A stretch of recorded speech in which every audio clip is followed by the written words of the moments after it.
Hello guys, welcome back to my YouTube channel that is non with Akshata. आज के इस video से हम आईपीडीसी के अंदर सेक्शन सी डिस्कस करेंगे। अगर आपको चाहिए कि मैं इस टाइप के क्वेश्चन आंसर आपको एक्सप्लेन करूँ आईपीडीसी के, so you can comment down below. बहुत से ऐसे क्वेश्चन आंसर है, इसके अंदर मैंने कुछ नोट्स भी ऐसे ऐसे बनाए, so I will share those notes with you guys if you are interested then. But आज की इस वीडियो में तो हम ये कुछ सेक्शन सी के क्वेश्चंस देखेंगे। इसमें हमें दो ऑप्शन दिए हैं। इसमें क्या है, एक्चुअली दोनों ऑप्शन ही सही लगते हैं, लेकिन इनमें से एक करेक्ट होता है। तो let's start. 101. Manish is upset because all his classmates have brand name clothes and latest mobile phones, whereas his family difficult financial situation means that Manish has no choice but to accept whatever used accessory his elder brother gave him. What advice do you think is the best advice for Manish right now? Manish क्या है, बहुत ज़्यादा upset रहता है। क्यों? क्योंकि उसके जितने भी क्लासमेट हैं, उसके जितने भी दोस्त हैं, वो लोग ब्रांडेड क्लोथ्स पहनते हैं, लेटेस्ट मोबाइल फ़ोन यूज़ करते हैं, लेकिन मनीष की फैमिली कंडीशन कुछ अच्छी नहीं है। उनकी कुछ डिफ़िकल्टीज़ है फैमिली इसमें फाइनेंशियली। तो मनीष को उसके एल्डर ब्रदर की जितनी भी चीज़ें होती हैं वो यूज़ करनी पड़ती है, यानी कि बड़े भाई की जितनी भी पुरानी चीज़ें हो गई वो उसको यूज़ करनी पड़ती है। तो आपको अगर एडवाइस देनी हो मनीष को, तो आप कौन सी एडवाइस दोगे? A. Avoid focusing on what you do not have but learn to appreciate what you do have. This will bring positivity into your daily life.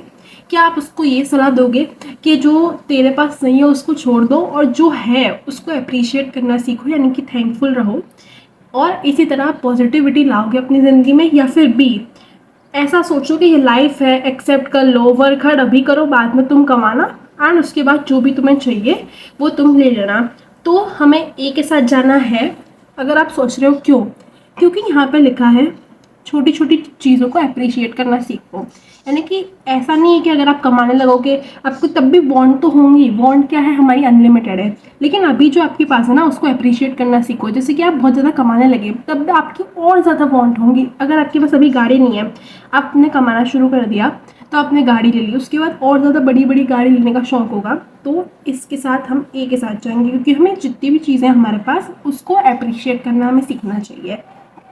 Then क्या है, first they break you and then they remake you. ये एक हमारा coat है हमारी आईपीडीसी की book में।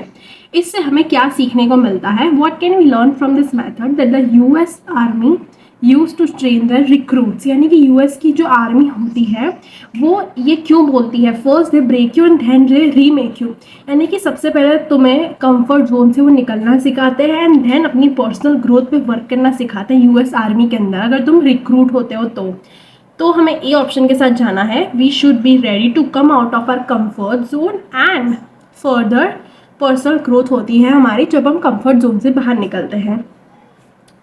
After being stuck in quarantine for 6 months, Manohar has not been able to take his usual journey to college. अब क्या है, कोरोना चल रहा था तो 6 महीने से वो क्वारंटाइन में था, जैसे हम लोग सब थे 2020 ईयर में। तो मनोहर क्या है, अपना कॉलेज जा नहीं पाता था। लास्ट 6 मंथ से उसका जो रूटीन था वो बिगड़ चुका था थोड़ा। वो 11 बजे सो के उठता था, फिर मूवीज़ देखता रहता था, सोता रहता था, स्टडी करता नहीं था, या फिर अगर करता था तो पूरे रात भर ऐसे ही जागता रहता था। खाना पीना ऐसे ही फास्ट फूड ऑर्डर करता था ऑनलाइन से, घर का खाना नहीं खाना। अनहेल्दी बेसिकली उसकी रूटीन लाइफ हो गई थी। तो unfortunately, despite his hard effort, he is finding it harder to concentrate while studying and he is feeling more tired than usual. अब क्या होता है कि मनोज को है ना कंसंट्रेशन पावर उसकी बहुत कम हो गई थी, क्योंकि वो ऐसे ही सब खा रहा था, उस लेज़ी हो गया था, एक्सरसाइज नहीं कर रहा था इसकी वजह से। तो क्या तुम उसको कुछ एडवाइस दे सकते हो? A.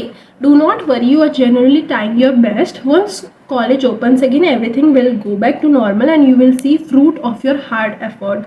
इसमें क्या लिखा है कि तुम चिंता मत करो, तुम अच्छा कर रहे हो, जब कॉलेज ओपन हो जाएंगे तो सब कुछ सेटल डाउन हो जाएगा, सब कुछ सही हो जाएगा। तुम अपने हार्ड जो एफर्ट है उसका फ्रूट तुम्हें, यानी कि उसका फल तुम्हें बाद में मिलेगा। क्या ये है? तो नहीं, बी आंसर करेक्ट है। अब हम उसको पढ़ते हैं। Do not worry, you are trying your best but you should consider exercising and eating healthier. अभी तुम कर रहे हो वो अच्छा कर रहे हो, तुम ट्राई कर रहे हो फोकस करने का, लेकिन तुम्हें अपनी डाइट एंड अपनी एक्सरसाइज पे फोकस करना होगा। तुम्हें ज़्यादा से ज़्यादा डाइट पे एंड एक्सरसाइज करनी होगी। इससे क्या होगा, तुम्हारी हेल्दी बॉडी होगी and healthy state of mind होगा, तो सारी चीज़ें अपने आप सुधर जाएंगी। तो हम बी ऑप्शन के साथ जाते हैं। Now let's move forward to next page.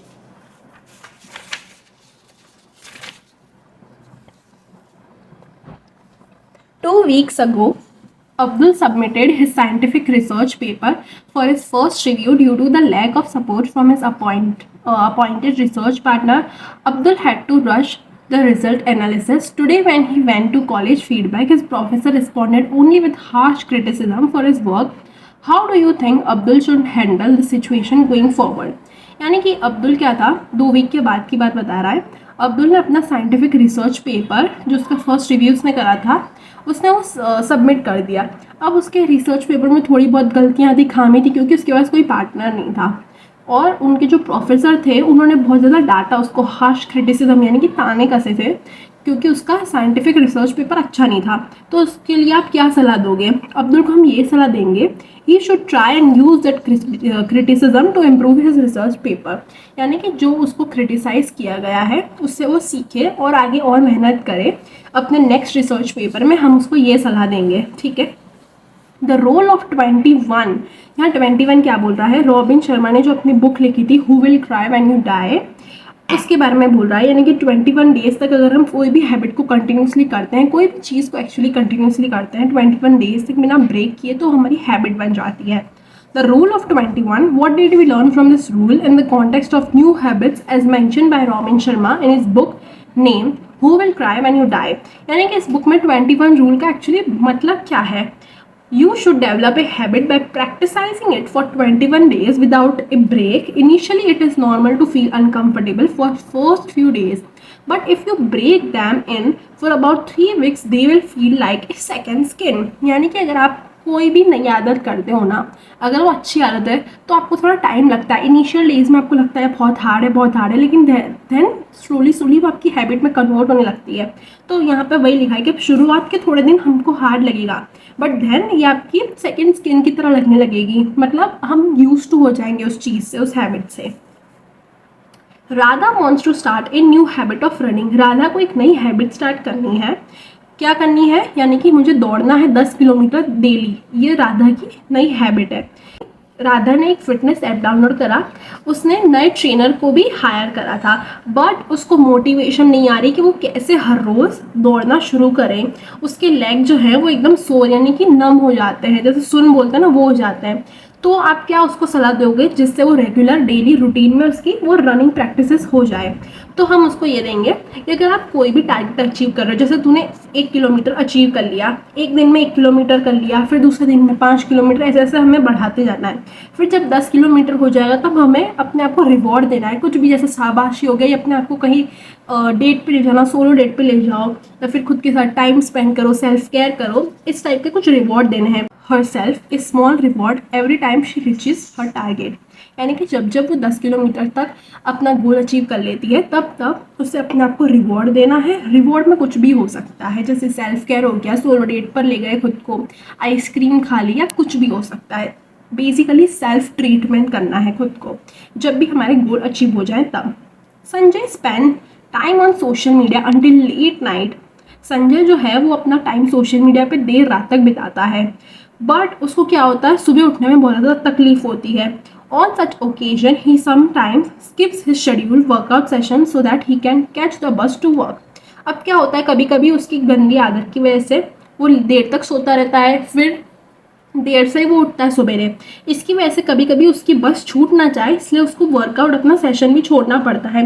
तो आप क्या संजय को एडवाइस करोगे जिससे उसका पूरा मॉर्निंग रूटीन सही हो जाए, वो कंसिस्टेंट रहे? तो मैं उसको ये एडवाइस करूँगी कि सबसे पहले तो अपनी देर रात तक जो सोने की आदत है उसको ब्रेक करो और टाइम पे सो, टाइम पे उठो.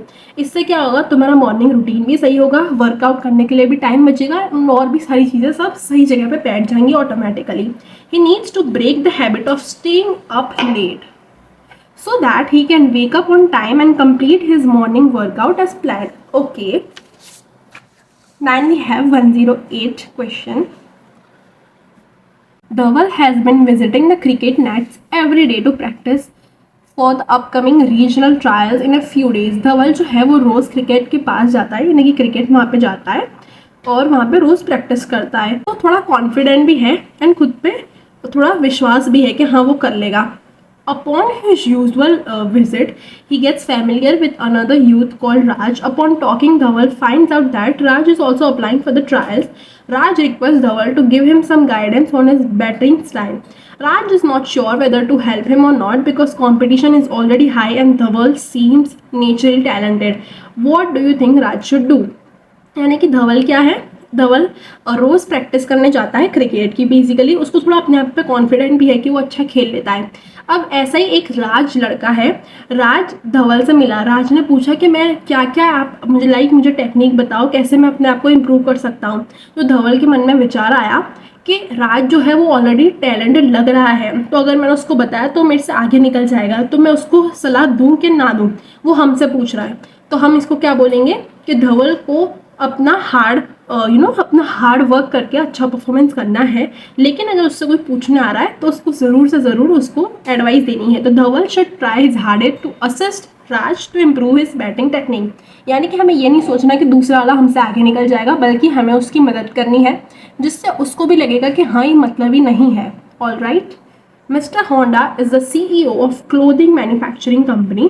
Over the last 2 years, Mr. Honda has successfully opened 80 new factories around India. Mister Honda कौन है?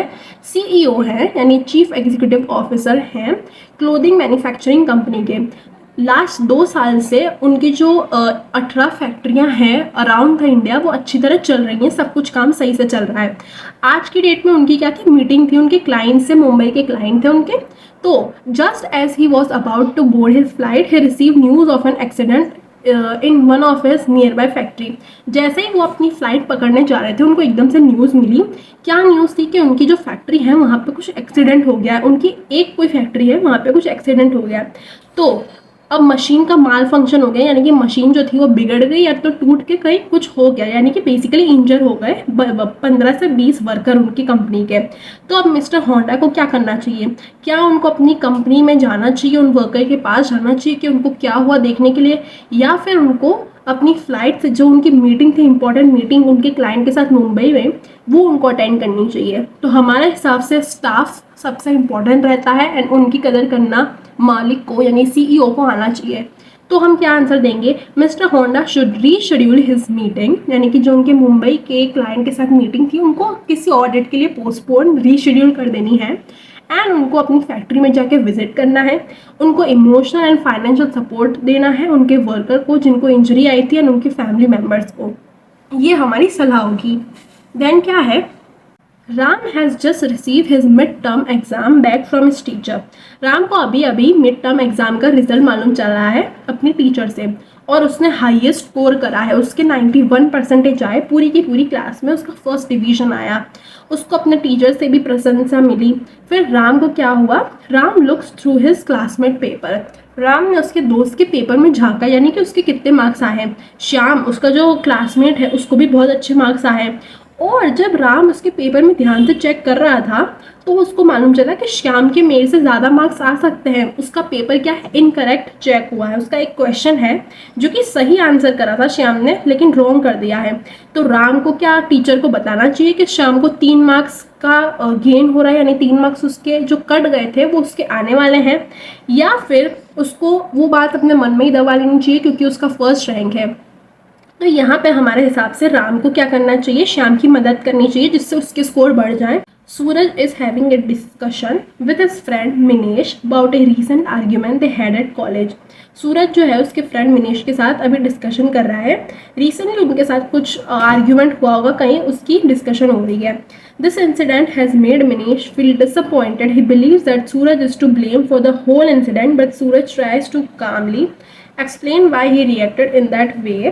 What is the best way for Manish to approach this conversation? Manish को हमें क्या सलाह देनी है?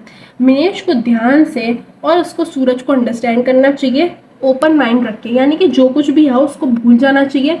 एंड अब जो वो बात बता रहा है उसको गुस्से से आर्ग्यूमेंटली हमें जवाब नहीं देना, शांत एकदम दिमाग से उसका पर्सपेक्टिव सुन के वो क्या बोलना चाह रहा है वो सब ध्यान में रख के उसकी बात सुनो एंड देन रिप्लाई करो. ये हम उसको एडवाइस देंगे. Shilpa has had a difficult day. Shilpa का क्या है, दिन अच्छा नहीं जा रहा था, डिफ़िकल्ट दिन चल रहा था उसका. उसने अपने कजिन से बात करी, किंजल से उसने बात करी। दोनों साथ में बैठे, दोनों बात कर रहे थे। During the conversation Kinjal sees that her friend Meena is calling her phone probably to discuss next week shopping trip. What should Kinjal do now? अब किंजल को क्या करना चाहिए? तो किंजल को सबसे पहले मीना को पूछना चाहिए। Kinjal should ask Meena to call her later during the day, give Shilpa her full attention. यानी कि जो कॉल आ रहा है उसको बोल देना चाहिए कि मैं तुम्हें बाद में कभी कॉल करूंगी, आज के दिन में थोड़ी देर बाद कॉल करूंगी, एंड देन शिल्पा की पूरी बात को ध्यान से सुनना चाहिए। Mac coaches his local soccer team during the regional tournament, his team loses 3 matches.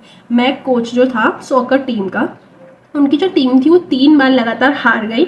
तो अब मैक्स को क्या करना चाहिए अपनी टीम को हेल्प करने के लिए? मैक को पूरा मिस्टेक्स, जो उनकी गलतियां हुई ड्यूरिंग द प्लेइंग, वो उसको एक बार ध्यान से देखनी चाहिए कि क्या क्या मैंने गलतियां करी और उसको कैसे इम्प्रूव करूँ। He will have both 1-to-1 and group meetings with his team members to convey the tactics they need to use to improve. यानी कि क्या क्या चीज़ें हमें इम्प्रूवमेंट चाहिए जिससे हम आगे का मैच जीत पाएँ, ये उनको देखनी है। Anjali has prepared for a cultural festival dance performance. Anjali के कॉलेज में कल्चरल फेस्ट होने वाला है जिसमें उसने डांस की प्रैक्टिस करी है। She has been practising for many weeks, बहुत दिनों से, बहुत वीक से प्रैक्टिस कर ली है। लेकिन अंजलि को क्या है, थोड़ा सा लैक ऑफ कॉन्फिडेंस है, तो उसको डर भी लग रहा है। तो उसको हम क्या एडवाइस रिकमेंड करेंगे? She should remember her efforts and give her best performance possible. यानी कि अंजलि को हमें क्या एडवाइस देनी है कि वो अपना फुल एफर्ट लगाए, जितना भी उसने प्रैक्टिस करी वो पूरी उस स्टेज पे रिप्रेजेंट करके आए अपने आप को, एंड जितना उससे अच्छा हो सकता है उतना करे, बाकी टेंशन हमें नहीं लेनी है, ये उसको हम एडवाइस देंगे। As a result of his good exam performance, Kirtan recently gain admission to a prestigious college. Kirtan की क्या अच्छे मार्क्स आए उसके एग्ज़ाम में, इसकी वजह से उसको अच्छे कॉलेज में, प्रेस्टिजियस कॉलेज में एडमिशन मिल गया। उसने कॉलेज के एनवायरनमेंट को देखा और उसने देखा कि उसके जो क्लासमेट्स हैं, यानी कि उसके जो क्लासमेट्स हैं कॉलेज में जो हैं, वो बहुत ज़्यादा होशियार बच्चे हैं, उससे भी होशियार, इंटेलिजेंट हैं, पैसे वाले हैं, इंग्लिश अच्छी तरह बोल सकते हैं, फ्लुएंट इंग्लिश बोलते हैं। तो कीर्तन को क्या लगता है कि लगता है मैं इस प्लेटफॉर्म को, इस प्रेस्टिजियस कॉलेज को मैं डिज़र्व नहीं करता हूँ एंड मैं इस एनवायरनमेंट में नहीं रह पाऊँगा। तो हम कीर्तन को क्या एडवाइस करेंगे? हम कीर्तन को ये एडवाइस करेंगे कि जो उसको एडमिशन मिला है वो उसकी खुद की मेहनत की वजह से मिला है, वो उसने अर्न करा है वो एडमिशन। यानी कि क्या, उसकी जो इतनी मेहनत थी की वजह से उसको एडमिशन मिला है, उसकी एकेडमिक एबिलिटी की वजह से। तो उसको ये सब कुछ नहीं सोचना है, उसके बैकग्राउंड के बारे में नहीं सोचना है, एंड अपने आप को बेस्ट साबित करना है उस कॉलेज में। कि ऐसा ही होता है, अलग अलग कॉलेज में जो होते हैं, अलग अलग जगह से बच्चे आते हैं। ज़्यादातर प्रेस्टिजियस कॉलेज में क्या होता है कि थोड़े पैसेदार लोग आते हैं, तो हमें ये नहीं सोचना कि उनके पास इतना पैसा है, वो इंग्लिश अच्छी बोलते हैं। इंग्लिश बोलना हाँ वो एक गुड स्किल है, बट ये हमको पूरी तरह रिप्रेजेंट नहीं करती। ऐसा नहीं होता कि जो हिंदी में बात करते हैं या कोई दूसरे स्टेट की लैंग्वेज में बात करते हैं वो होशियार नहीं होते, तो ऐसा बिल्कुल नहीं होता। दीपा जो है वो लॉ पढ़ रही है बहुत ही फेमस कॉलेज में जो कि अमेरिका में है।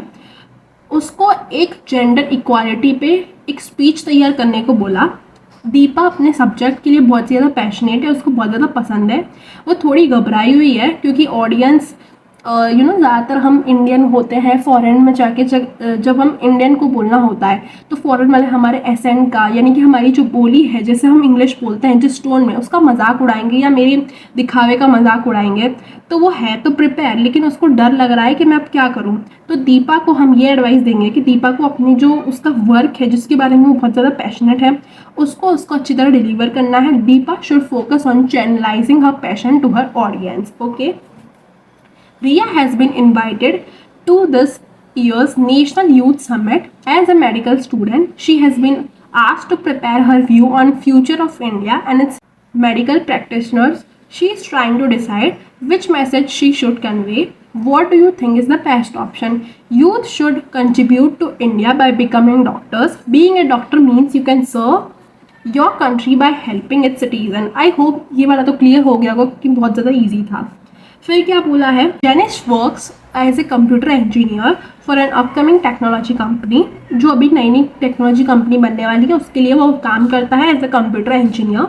His manager has set him the task to update an important function For developing product for the requirement given by the manager, Janish predicts that it will take him at least 10 days. Jainish को लगता है कि वो काम खत्म करने के लिए उसको 10 दिन लगेंगे, लेकिन मैनेजर ने उसको बोला है कि 4 दिन के अंदर अंदर उसको कंप्लीट करना है।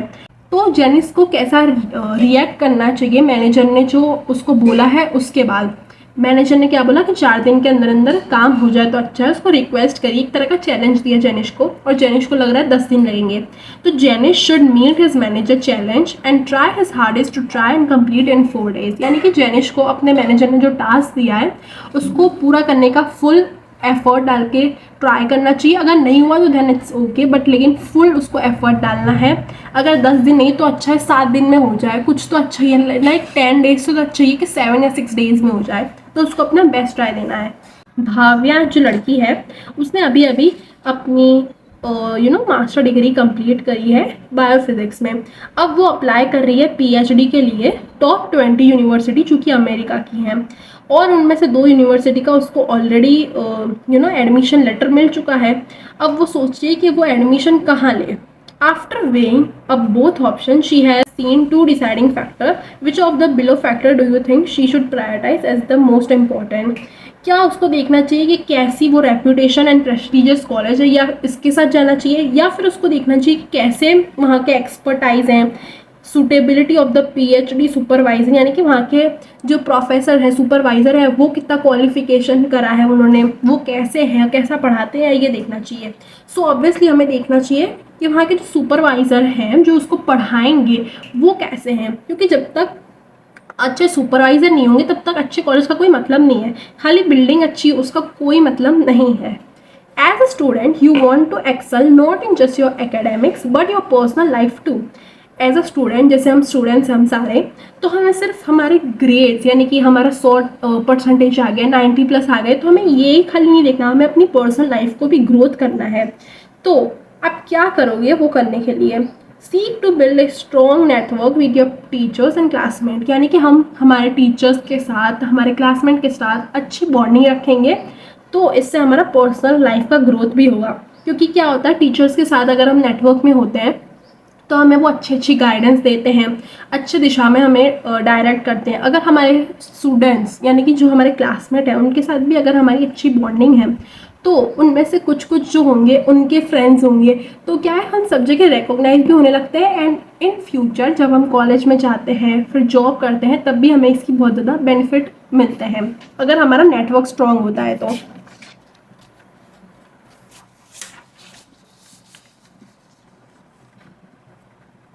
Ravi has recently develop a new startup company. Ravi ने अभी एक स्टार्टअप कंपनी खोली है अपनी, जिसमें वो ऑनलाइन डिलीवरी करता है। उसकी कंपनी को जो है बहुत सारे ऑर्डर्स मिल रहे हैं उसके नए नए कस्टमर से। His 6 employees have been working non stop for the 18 hours. उसके कंपनी के जो 6 वर्कर हैं, 6 एम्प्लॉय, वो 18 घंटे से भी ज़्यादा काम कर रहे हैं, बिना रुके नॉन स्टॉप वो काम कर रहे हैं क्योंकि डिमांड बहुत ज़्यादा है। तो as he is about to leave the office he sees it is 10 PM। जैसे ही रवि जाने को था उसने देखा कि वो लोग अभी तक काम कर रहे हैं, 10 PM हो गए, यानी कि रात के 10 बज चुके हैं, और उन एम्प्लॉयज़ को अभी और 300 प्रोडक्ट्स का क्या करना है, पैकेजिंग करनी है। तो क्या रवि को अपने घर चले जाना चाहिए या फिर अपने एम्प्लॉयज़ के साथ उसको मदद करनी चाहिए? Ravi should stay with his employees to help them finish packaging the products. Okay, you have planned a cultural event at your college. You have planned to set a wonderful stage for the inauguration.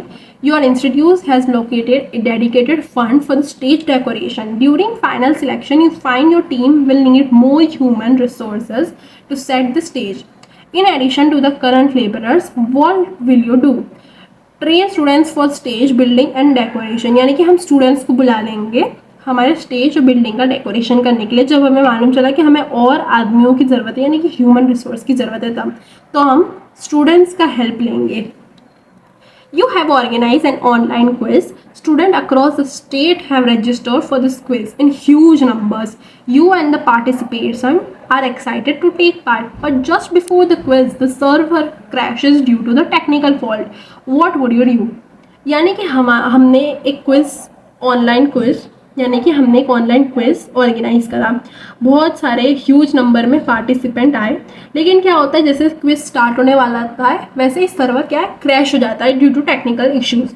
तो हम क्या करेंगे, तो हमें क्या करना है, panic नहीं होना है। सबसे पहले तो you will immediately report this error to the principal, हमें जल्दी से जल्दी जाके प्रिंसिपल को ये एरर के बारे में बताना है एंड किसी टेक्निकल पर्सन को बोलना है कि सॉल्यूशन इसका करके दे और हमारे क्विज को थोड़ी देर के लिए पोस्टपोन कर देना है।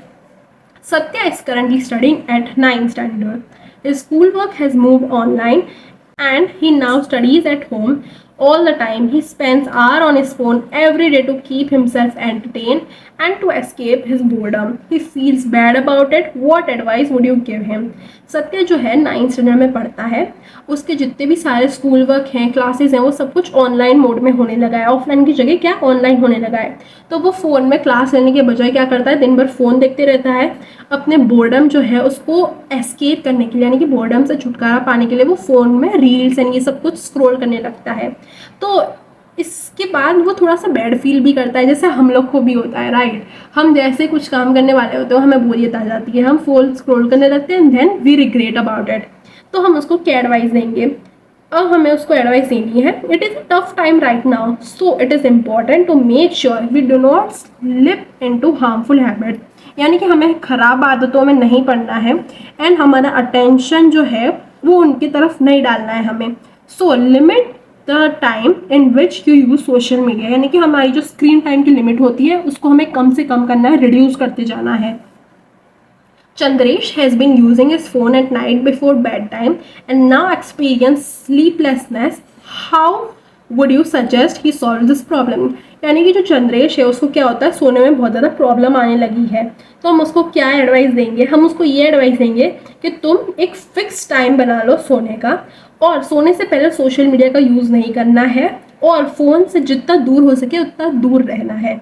He should set a fixed time at night where he stop using social media and he should not sleep with his phone within reach.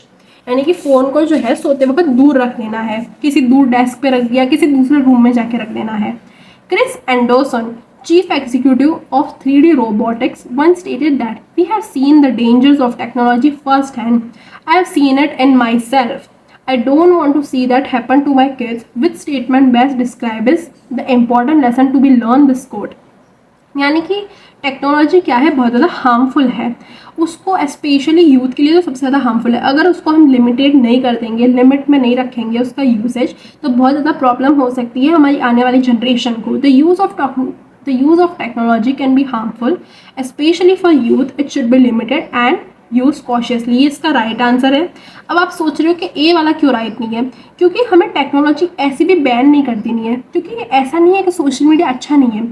अगर हम उसको अच्छे यूज़ की तरह लें, हम अगर अच्छी चीज़ें सीखें उससे, सोशल मीडिया से, अगर हम अपने फ्रेंड से बात करें, अच्छी बात, ऐसा नहीं कि फालतू की बात कर रहे हैं, अगर हम अच्छी बात करें तब सही है। तो ये आंसर नहीं आएगा। Children under the age of 12 should be ban from using social media, ऐसा इसका कोई मतलब ही नहीं है कि 12 से कम यूज़ करते हैं सिर्फ बच्चे, बड़े बड़े बच्चे भी यूज़ करते हैं, तो ऐसा तो है नहीं सिर्फ 12 साल के बच्चे यूज़ करते हैं। तो ये आंसर गलत है, हम बी के साथ जाएंगे। अनुज has an aspiration of becoming a credible IT consultant. He spent most of his time on his laptop and mobile to watch online certification training videos, track market trends, and to expand his professional network. However, this prevents him from spending much time with his family. And even though they live in the same household, his parents often complain about him being always stuck to his laptop and mobile. How should Anuj evaluate his routine? अनुज को एक IT consultant बनना है, उसकी dream है, वो हमेशा अपना time जो है लैपटॉप या मोबाइल फ़ोन में ऑनलाइन सर्टिफिकेशन कोर्सेज करने में लगाता है या फिर नई नई चीज़ें सीखने में। ऑल दो दिस इज़ राइट, लेकिन उनकी फैमिली की कंप्लेंट क्या है कि वो हमारे साथ टाइम स्पेंड नहीं करता, तो ये भी गलत है। हमें क्या है, वर्क लाइफ बैलेंस एक होना चाहिए, काम के समय काम एंड फन के समय 20 का रूल होना चाहिए। 80-20 रूल मतलब क्या, 80% वर्क एंड 20% फन, इस टाइप का रूल होना चाहिए। तो हम अनुज को ये देंगे, Anuj should schedule some quality time for his parents every week. He can continue working on his career, but it will not hurt him to break from his electronics now and again. यानी कि हम अनुज को यही सलाह देंगे कि उसका एक शेड्यूल बनाए वो, कि कभी कभी काम के समय काम एंड उसके लिए फ़न का टाइमिंग वो निकाले उस शेड्यूल के अंदर basically. Megha has recently been feeling unhappy and lonely. For the last 2 weeks, she has been longing to share her emotion with someone. What she should do? अब मेघा को क्या है, थोड़ी सी लोनलीनेस एंड अनहैप्पी सी वो feel कर रही है 2 week से। तो वो किसके साथ ये सारा इमोशन शेयर करे? उसको ये जो भी इमोशन जो उसके दिमाग में चल रहा है वो अपने फैमिली मेम्बर्स के साथ कंसल्ट करना चाहिए, या फिर अगर फैमिली मेम्बर तो नहीं तो जिसके साथ वो कंफर्टेबल फील करती है, कोई फ्रेंड या कोई कजिन के साथ, उसके साथ जाके शेयर करना चाहिए। Meera and Bira are both medical students who have decided to volunteer for college blood drive. They were both scheduled to spend 1 hour taking blood from the donors before leaving for the summer vacation, but the organizer has requested them to stay 2 hours longer to help deal with the unexpected increase of donor. Meera and Beena have both different responses. Which one from the following do you think is more appropriate? Meera agrees to continue her seva as long as necessary. अब हम आते हैं last question पे। इसमें क्या है, Nehal spend her school vacation volunteering for a disaster relief project. Disaster relief यानी कि कुछ डिज़ास्टर हुआ होगा, अर्थक्वेक आया, सुनामी आई, ऐसा कुछ आया एंड उसके बाद सब कुछ बिखर गया। जो गरीब वर्ग के लोग हैं उनके लिए रिलीफ प्रोजेक्ट यानी कि थोड़ा सा उनको फूड प्रोवाइड कर दिया, थोड़ा सा पैसे प्रोवाइड कर दिया, इस टाइप का कुछ प्रोजेक्ट चल रहा था। This required her to spend 2 weeks packing and distributing food packets for flood victims. देखो यहाँ पे लिखा ही है कि 2 वीक तक उसको क्या करना था, फूड के पैकेट जो थे वो डिस्ट्रीब्यूट करने थे। किसके पास? जो गरीब वर्ग के लोग हैं जिनको बहुत ज़्यादा प्रॉब्लम हुई फ्लड की वजह से। दिस सेवा was tiring and time consuming. इसमें बहुत ज़्यादा थकान होती है, टाइम कंज्यूमिंग भी है। तो उसको क्या करना चाहिए? Despite her effort she found the resident of one village to be very ungrateful. वो ऐसी मदद करती थी लेकिन उसने एक चीज़ नोटिस करी कि उसने जिस इंसान को, एक इंसान जो था उन सारे में से एक विलेजर था बेसिकली, वो क्या था, बिल्कुल अनग्रेटफुल था। यानी कि उनको फूड प्रोवाइड करा फिर भी ना थैंक यू बोला, ना कुछ बोला, ना स्माइल करी। तो उसको क्या करना चाहिए? नेहा को थोड़ा बुरा भी लगा इस बात पे कि मैं एक तो मदद कर रही हूँ, ऊपर से कुछ स्माइल भी नहीं है, कुछ ग्रेटफुलनेस भी नहीं है, तो क्या करूँ मैं? This made Neha feel sad and unappreciated. What advice best suit Nehal difficulty during the seva? यानी कि हम क्या एडवाइस करेंगे नेहा को? Only a few residents were grateful, यानी कि कुछ ही थे ना, यानी कि एक ही दो थे जो अनग्रेटफुल थे, बाकी तो सारे विलेजर ने तुम्हारी तारीफ़ करी, सारे लोगों ने अच्छा कहा, सारे लोग के फेस पे खुशी वो झलक रही थी। तो ऐसा तो है नहीं कि एक की वजह से हम बाकी सारे का इग्नोर कर दें हैप्पीनेस। तो यहाँ पे वही बोला गया है, only few residents were ungrateful, but some people from the village praised us, so we should remember those praise instead. Okay, इससे मुझे एक और बात याद आती है, क्या वो कि ये है कि अगर आपके बारे में कोई हेट कमेंट कर रहा है, जैसे कि कोई 1% आपकी जो ऑडियंस है वो हेट कमेंट करती है, तो हमें उस 1% के बारे में नहीं, उन 99% पीपल के बारे में सोचना चाहिए जो हमारी अच्छी तारीफ़ करते हैं, जो हमें अप्रिशिएट करते हैं, हमें और हमारे वर्क को अप्रिशिएट करते हैं। एंड 1% वालों को क्या है, हमें इग्नोर कर देना चाहिए क्योंकि वो ऑलरेडी अनसिक्योर होते हैं ना, इसकी वजह से हमारे ऊपर कमेंट करते हैं। So I think that was it for this video. हमारा ये तीनों section A, B and C complete होते हैं। मैं दोनों सेक्शन की वीडियो ऊपर डाल दूंगी, या तो डिस्क्रिप्शन में मैं पूरी प्लेलिस्ट जो है हमारी, मैं उसकी लिंक दे दूंगी। एंड वन मोर थिंग, अगर आपको ऐसा है कि आपको समझ नहीं आ रहा आईपीडीसी के क्वेश्चंस एंड चैप्टर, तो मैं इस टाइप के क्वेश्चंस आपको समझा दूंगी। इसमें बहुत सारे क्वेश्चन हैं, मैं आपको बता देती हूँ। एक तो रोजेटो इफेक्ट है, फिर हैबिट्स कैसे फॉर्म होती हैं, फिर और भी है सेवा क्या होता है, एंड और भी बहुत सारे क्वेश्चंस हैं। सो अगर आप चाहते हो कि मैं इन सारे टॉपिक्स पे वीडियो बनाऊँ तो आप कमेंट कर दो and I will make video for you guys. And that was it for this video. I will see you guys in my next video. Till then, bye bye and keep learning.